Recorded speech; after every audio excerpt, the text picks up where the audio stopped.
Good morning everyone, welcome back to my channel, welcome to a new blog. আশা করি সকলে তোমরা খুব ভালো আছো, আর আমিও মোটামুটি ঠিকই আছি।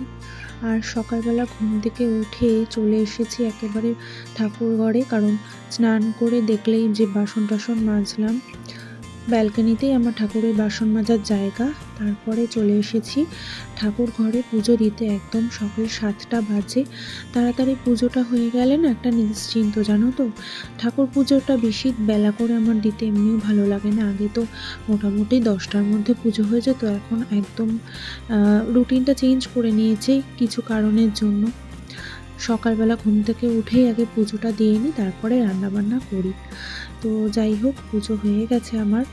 এবারে আমি রান্নাঘরে যাব, তার আগে একটু ভালোভাবে চা করব। কারণ আজকে আমার না সকালবেলা ঘুম থেকে উঠে একটু চা খেতে ইচ্ছা করছে। ওয়েদারটা আসলে খুব ভালো। তার আগে অবশ্যই একটু স্কিন কেয়ার করতে হবে। মাম্মাম এখনও ঘুমোচ্ছে, তাই ভাবছি আমি একটুখানি তাড়াতাড়ি করে রান্নাঘরে গিয়ে রান্নার জোগাড়জাতি করে নিই। ও উঠে গেলে তো ওকে অনেকটা টাইম দিতে হয়। আর দেখতে পাচ্ছ তো, ওই যে আমার জানলার মধ্যে না চাদর লাগানো, মানে যে পর্দাটা লাগানো আছে সেই পর্দাটা দিয়ে এতটাই আলো আসে, এতটাই রোদ আসে, সকালবেলা প্রচণ্ড চোখে আলো লাগে। ওই জন্য না আমাকে সবসময় একটা চাদর ওই জানলার মধ্যে রাত্রিবেলা লাগিয়ে শুতে হয়। আবার যখন সবাই ঘুম থেকে উঠে যায়, ওইটাকে আমি আবার রেখে দিই।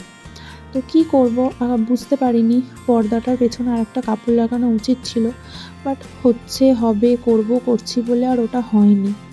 তো যাই হোক, আমি এখানে একটুখানি সানস্ক্রিন মেখে নিয়েছি, যেহেতু আমি রান্নাঘরে যাব। আর একটু চুল আঁচড়ে ভালোভাবে করে পরিপাটি হয়ে আর কি যাচ্ছি। এরপরে আর চুল আঁচড়ানোর টাইম পাবো না, মুখে কিছু লাগানোরও হয়তো টাইম পাবো না। যাই হোক, চাটা বসিয়েছি, চাটা হোক ততক্ষণ। এই যে কালকে রাত্রিবেলার যে কিছু টুকটাক ওই বাজার করে এনেছিলাম, আলু পেঁয়াজ, আর ওইদিকে লাউ এনেছি, আর ওই যে এনেছি হচ্ছে একটা এঁচড়। তো ওইটাই আর কি রাখলাম। আলুগুলো জায়গা মতো রাখছি, পেঁয়াজগুলো জায়গা মতো রাখছি। কালকে রাত্রিবেলা চিকেন নিয়ে এসেছিলাম না, তো সকালে আজকে চিকেনটাই রান্না করব।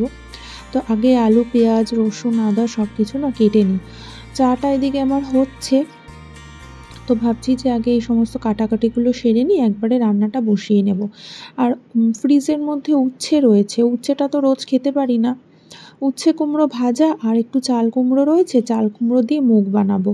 আর ইচ্ছে আছে একটু আমের চাটনি করার। অনেক আম রয়েছে জানো তো, কাঁচা আম, হিমসাগর। এত টক হিমসাগর আমগুলো কাঁচা অবস্থায়, কিন্তু পাকলে আবার ওই মিষ্টিটাও অসাধারণ লাগে খেতে। তো ওইটাই করব। আর এই যে কালকে এক ট্রে ডিম এনেছিলাম, ওই ডিমটাকে এখন ভালোভাবে ধুয়ে তারপর ফ্রিজে রাখবো। আমি আবার কোনো জিনিস না ধুয়ে ফ্রিজের মধ্যে রাখি না, তোমাদেরকে তো আগেই বলেছি। তো ডিমটাও সবসময় ধুয়েই আমি ফ্রিজে রাখি। এক ট্রে ডিম কটা থাকে যেন, কটা থাকে আমার খেয়াল নেই, মনে হয় 30টা মতো থাকে। তো যাই হোক, এই যে সকালবেলা আমি চা খেতে চলে এসেছি, আর বেবি কিন্তু ঘুম থেকে উঠে গেছে। উঠেই একদম মানে বকবক শুরু করে দিয়েছে, আর আমি ওকে বলছি আমার কাছে এসে একটু বসো। আসলে চা খাচ্ছি তো, ওই জন্য ওকে এখন চট করে কোলে নেব না, গরম চা।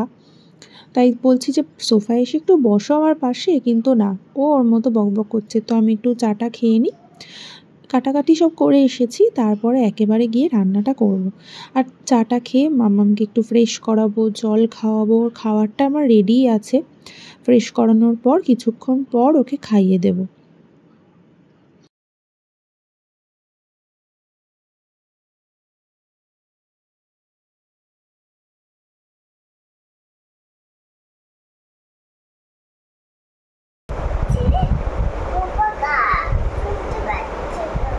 শুনতে পাচ্ছি না, ভালো করে ডাকো, ঠিক সাড়া দেবে। ও ইংলিশে বুঝবে না তো, ও ইংলিশে বুঝবে পোকাটা? পড়াশোনা করেছে না, স্কুলে গেছে না পোকাটা? জিজ্ঞেস করো।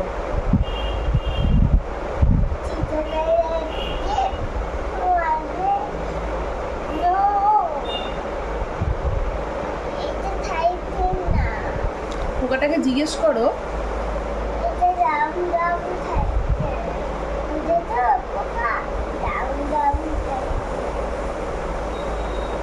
টোকাটাকে একটু এবিসিডি পড়িয়ে দাও তো, এবিসিডি জানে না। ওটা তুমি পরে পড়বে, ওকে মুখে বলে দাও তো, ওকে আগে মুখে বলে দাও।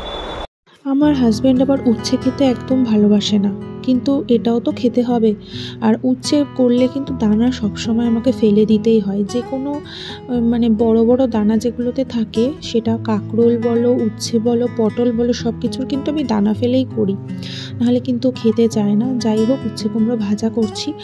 আর ওইদিকে আমি দেখো আলু কেটেছি, পেঁয়াজ কেটেছি, আর রসুন, আদা, ওগুলো কাঁচা লঙ্কা সব ওগুলো পেস্ট করে নিয়েছি। একটার পর একটা রান্নাগুলো তাড়াতাড়ি করে ফেলতে পারলেই নিশ্চিন্ত। আর এদিকে চিকেনটা করব, আলুগুলো এমনি ভেজে নিচ্ছি। চিকেনটা মামামের জন্য আজকে হবে, কিন্তু আলাদা করে। ও তো বাচ্চা মানুষ, ও আমাদেরটা খেতে পারবে না। আর ওদিকে আমি চাটনিটা বসিয়ে দিচ্ছি। অনেক আম রয়ে গেছে তো, তাই ভাবছি একটু চাটনিটা করে রাখি। বেশি করেই করছি যাতে দুদিন হয়ে যায়। এই গরমে কিন্তু আমের চাটনি খেতে বেশ ভালো লাগে। আর এত টক না, বিশ্বাস করো, এত মিষ্টি দিয়েছি চাটনিটাতে, কিন্তু তাতেও না টক রয়ে গেছে। যাই হোক, এদিকে আমি চিকেনটা বসাই, এখানে ফোড়ন দিয়ে আপাতত পেঁয়াজটা ভাজতে দিয়েছি। অনেক সময় না পেঁয়াজটা আমি মিক্সিতে পেস্ট করেও দিই, আবার অনেক সময় এরকম কুচিয়েও দিই, যখন যেটা ইচ্ছা করে। আর চিকেনটা একদম সিম্পলভাবে রান্না করছি, খুব বেশি তেল মশলা ইউজ করছি না। পেঁয়াজ দিলাম আর একটু ক্যাপসিকাম টমেটো কুচি করে দিয়ে দিয়েছি, ওটা কিন্তু এমনিই গলে যাবে। তারপরে রোজকারে যে সমস্ত মশলা আমরা ঘরে ইউজ করি, নুন, হলুদ, জিরে গুঁড়ো, ধনে গুঁড়ো আর একটু কাশ্মীরি লঙ্কার গুঁড়ো দিয়েছি, কারণ একটু কালারের জন্য। আমাদের তো রান্নায় খুব একটা কালারের মানে কাশ্মীরি রেড চিলি ইউজ করা হয় না, ওই মাংসটা যখন হয় তখনই। আর এদিকে আদা, রসুন, কাঁচা লঙ্কার পেস্ট, তারাও একটুখানি বাটিটা ধুয়ে আনি। একটুও মশলা নষ্ট করা যাবে না, জিনিসের যা দাম, সমস্ত কারি কুচিয়ে সমস্তটাই দিয়ে দিতে হবে।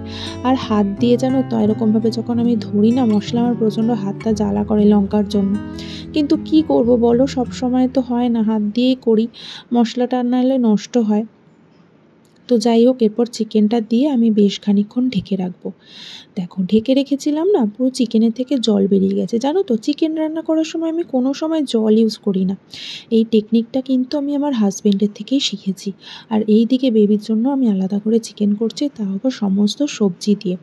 এখানে পেঁপে, আলু আর একটু গাজর দিয়েছি, আর ক্যাপসিকাম টমেটো দিয়েছি। যাই হোক, আর এই যে এরপরে রান্নাবান্নার পরে চলে এসেছি গাছের দিকে নজর দিতে। এই গাছটাকে সকাল থেকে দেখছি, মনে হচ্ছে একটু সার দিতে হবে, ওই ভার্মি কম্পোস্ট। কীরকম একটু নেতানো নেতানো লাগছিল, তো এটা জানি না কেন, তবে আমার মনে হলো একটু সার দিতে হবে। তো আমি ঝটপট করে ভার্মি কম্পোস্টটা নিয়ে এসে একটু দিয়ে দিচ্ছি। মানে গাছটা মনে হচ্ছে কি একটু মাটির দরকার বা একটু সারের দরকার, তো এই ভার্মি কম্পোস্টটা দিলেই যথেষ্ট, তাই অল্প করে দিয়ে দিচ্ছি।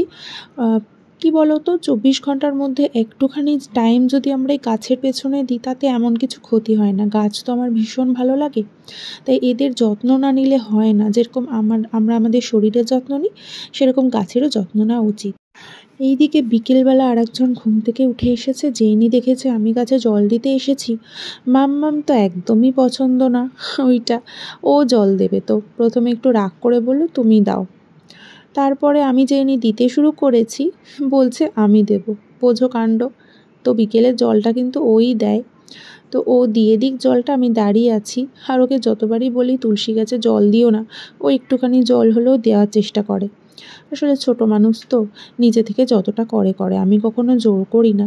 ভালোবেসে যেইটুকুনি করে ওটাই যথেষ্ট। আর দেখো তো, গাছে এত সুন্দর ফুল ফুটেছে, বিশ্বাস করো কিছুদিন আগে পর্যন্ত এই যে গাছটাতে এত ফুল এসছিল, মানে বেল আর জুঁই আমার ভরে গেছিলো, এত ফুল ছিল। এখন একটু কম, অনেকটাই বলতে গেলে কম।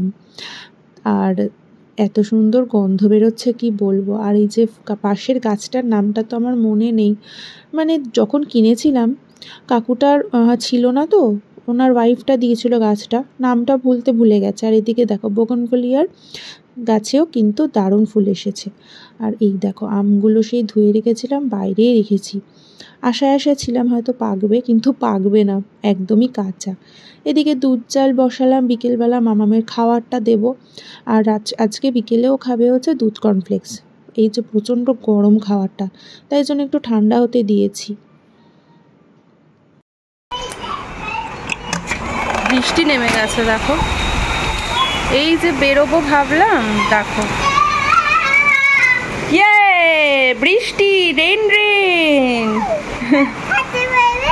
হ্যাঁ হাতে পড়বে তো।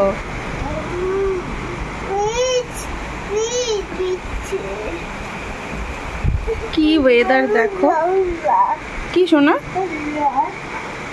চলো আর কখন বেরোবো বলো, এই দেখো কি অবস্থা ওয়েদারের। বেরোবো করে তো বেরোনো হলো না, ওয়েদারের জন্য তো ভাবলাম যে এঁচড়টা ছিল ওটা বৃহস্পতিবারে তো এঁচড় করবো, কেটে রাখি, নিরামিষের দিন আর কতটা ফেলা গেছে দেখো। এঁচড়ের এটাই হচ্ছে অসুবিধা, অর্ধেকটা ফেলে দিতে হয়। এদিকে বেবি আবার এই যে খেলা করছে, আর ঘরের অবস্থা দেখবে, এই দেখো ঘরের অবস্থা দেখো। এখন এগুলো আমি গোছাবো, ও খেলছে খেলুক, ওকে গোছাবো, ওর খাওয়া দাওয়া আছে, সব কিছু আছে, আমারও রুটি করার আছে। তো কী আর করবো, বাচ্চা মানুষ এইটুকুনি তো করবেই, বকাঝোকা করলে তো হবে না, ওরাই বা কোথায় যাবে। ও করে আর আমি গুছিয়ে গুছিয়ে রাখি। তো চলো ভিডিওটা এই অবধিই রাখছি। যদি কিছু ভালো লেগে থাকে অবশ্যই একটা লাইক আর কমেন্ট করে দিও। আর অবশ্যই আমার চ্যানেলটাকে যারা যারা সাবস্ক্রাইব করোনি সাবস্ক্রাইব করে আমার পাশে থেকো। আবার তোমাদের সাথে দেখা হবে অন্য কোনো নতুন ভিডিওতে। সবাই ভালো থাকবে, সুস্থ থাকবে, টাটা।